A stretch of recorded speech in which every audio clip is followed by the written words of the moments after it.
모든 강의는 무료입니다. 다만 구독과 좋아요 꼭 좀 부탁드리겠습니다. 이 채널을 지속하는 힘이 됩니다. 생활지도와 상담에서 갈등과 적응 기제에 대해서 보겠습니다. 자, 먼저 우리가 알아야 될 게 생활지도와 상담을 위해서 이 학습자가 어떤 상태이고 어떤 심리적 상태인지 알아야겠죠. 그래서 이 갈등과 적응 기제에 대해서 보는 겁니다. 여기서 기제라는 것은 자아의 붕괴를 막기 위해서 이루어지는 심리적 메커니즘의 활동을 말하고 있습니다. 적응과 부적응입니다. 먼저 적응이라는 거, 개인의 심리적 요인과 환경적 요인이 작용해서 조화를 이룬 상태, 이게 적응을 한 상태인 거죠. 다음 부적응은요, 반대이겠죠 당연히. 개인과 환경과의 관계에서 조화를 이루지 못한 상태를 부적응이라고 합니다. 그럼 당연히 학교에서는 학습자와 이 학교 환경과의 관계에서 조화를 이루지 못한 상태를 부적응이라고 하겠죠. 다음 스트레스입니다. 신체적 혹은 정신적으로 통합이 잘 이루어지지 않는다고 지각할 때 그것으로부터 자신을 방어하려는 그 상태를 바로 스트레스라고 합니다. 다음은 갈등 유형입니다. 4가지가 있습니다. 접근 접근과 회피 회피, 접근 회피, 이중 접근 회피가 있습니다. 첫 번째 접근입니다. 정적 유인가를 지닌 2개의 목표가 동시에 있는 경우를 접근 유형입니다. 예를 들어서 동시에 2 대학에 합격한 경우에 이 긍정적인 갈등 유형이 접근입니다. 다음 회피, 부정적인 것과 부정적인 것 2가지를 말하는 거겠죠. 따라서 부적 유인가를 지닌 목표들이 동시에 나타나는 경우를 회피형 유형으로 보고 있습니다. 예로 숙제하기도 싫고 선생님한테도 혼나기 싫은 경우, 이런 경우를 말합니다. 다음은 접근 회피입니다. 정적 유인가와 부적 유인가를 지닌 목표가 동시에 있는 경우, 같은 반 친구가 협력자인 동시에 경쟁자인 경우를 접근 회피형으로 보고 있습니다. 다음은 이중 접근 회피입니다. 동시에 2가지 목표가 있고 각각 접근하고 싶은 유인가와 회피하고 싶은 유인가가 작용하는 상황을 말합니다. 다음과 같은 상황에서 학생은 이중 접근 회피 갈등을 경험하게 되겠죠. 발레리나가 되라는 어머니와 공부만 하라는 아버지를 둔 경우, 발레 학원에 다니면서 어머니는 좋아하는데 아버지는 싫어하는 거죠. 그리고 공부를 하면 아버지를 좋아하고 어머니는 또 발레를 하지 않으니까 싫어하시겠죠. 자, 다음은 적응기제 분류에 대해서 보겠습니다. 먼저 방어기제입니다. 방어기제에는 승화, 투사, 합리화, 보상, 동일시, 취환 혹은 전위, 반동 형성이 있고요. 도피기제에는 억압과 억제, 고립, 고착 혹은 병척 집착, 퇴행, 백일몽, 강박관념 등이 있습니다. 그럼 공격기제는요? 직접적인 공격기제, 상대방을 누구한테 물리적으로 힘을 가한다거나 간접적인 공격기제, 왕따 같은 거, 학교에서는 이런 게 간접적인 공격기제로 볼 수 있습니다. 방어기제에 대해서 보겠습니다. 이 방어기제라는 것은 부적응 상태에서 목표를 수정하고 긴장이나 불안을 해소하려고 하는 방법이나 반응 혹은 행동 양식을 말하고 있습니다. 다시 말해서 불안이나 위협을 통제하거나 회피하려는 것, 나를 무의식적으로 보호하려는 그 방법이 바로 방어기제입니다.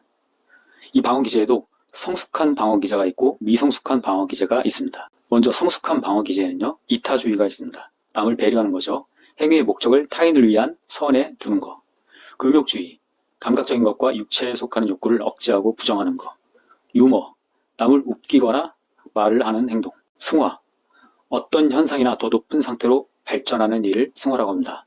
예를 들어서 이성에게 우월함을 과시하기 위해서 공부나 예술이나 운동을 열심히 해서 성공하는 경우, 이게 바로 승화했다고 표현을 하는 거죠.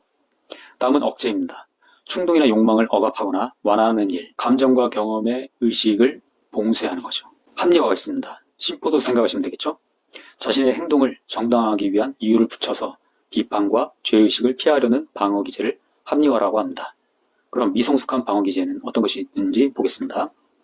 먼저 부정입니다. 어떤 일이나 그런 상태를 만들지 않게 하려는 의지.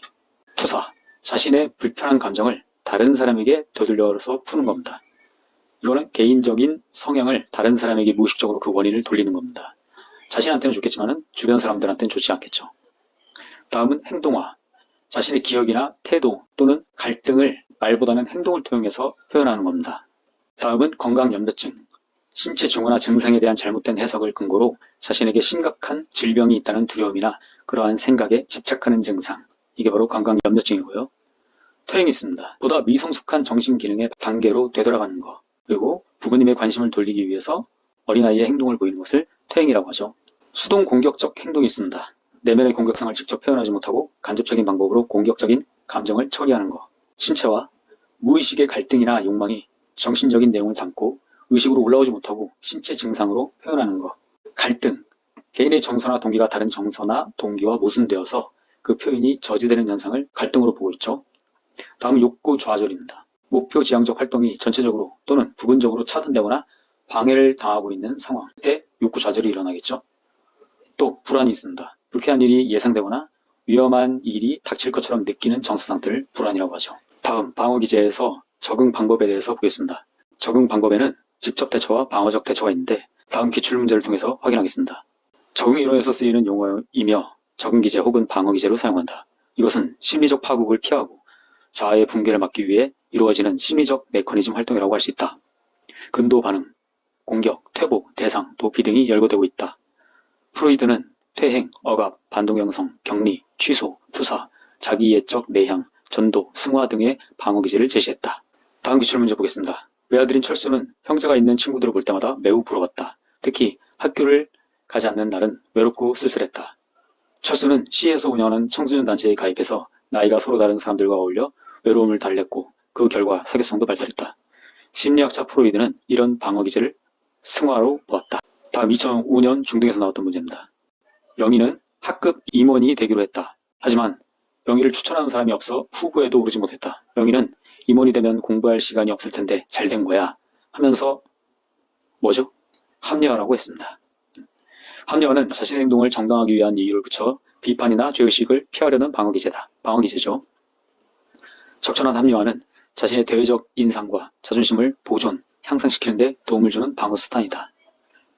자, 이렇게 해서 오늘 갈등과 적응기제에 대해서 알아봤습니다. 감사합니다. 모든 강의는 무료입니다. 다만 구독과 좋아요 꼭 좀 부탁드리겠습니다. 이 채널을 지속하는 힘이 됩니다.